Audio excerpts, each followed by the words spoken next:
Okay, good evening, ladies and gentlemen.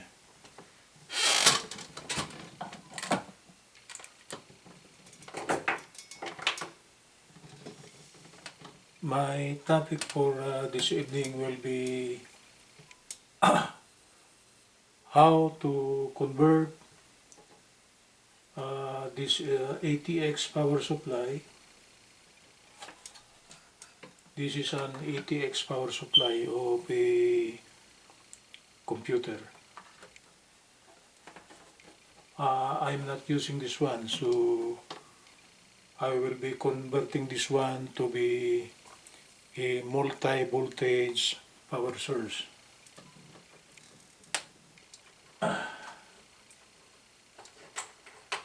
So what I did, I cut the connectors. We got three connectors, actually four connectors. Yeah. First connector,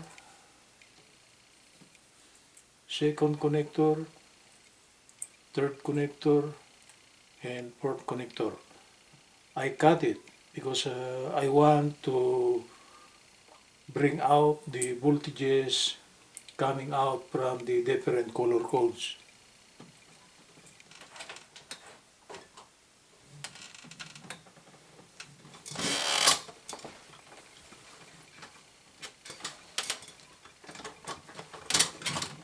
Okay, but for this ATX power supply of a computer,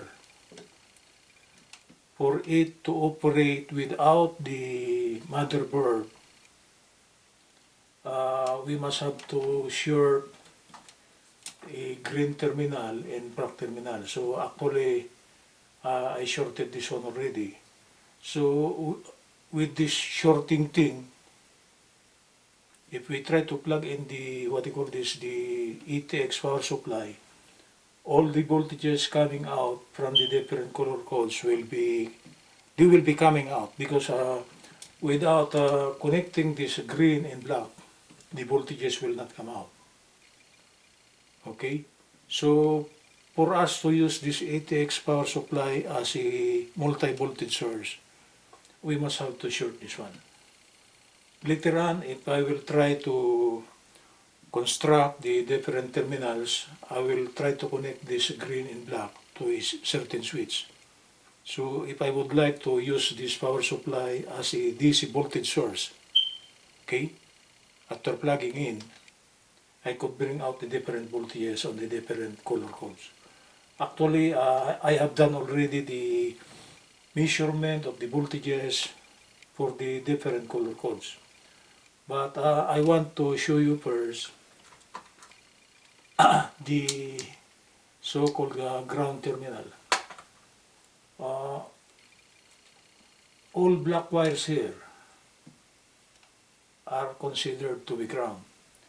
And to check that this ground or this black here is ground, I will be using the so-called what do you call this, the continuity test on the multi-tester.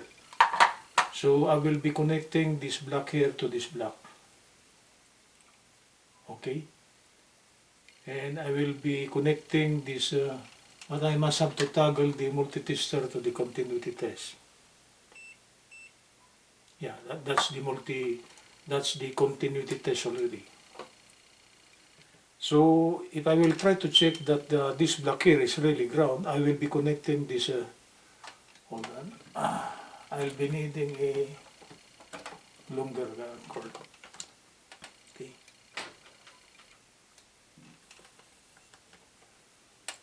This black here is connected to the black wires already, and I will be connecting this to the chassis. As you could hear it, this black wire is actually really the ground. So that's for sure. So I place it here. All wires with the color black are all ground. Okay? Actually, there are lots here.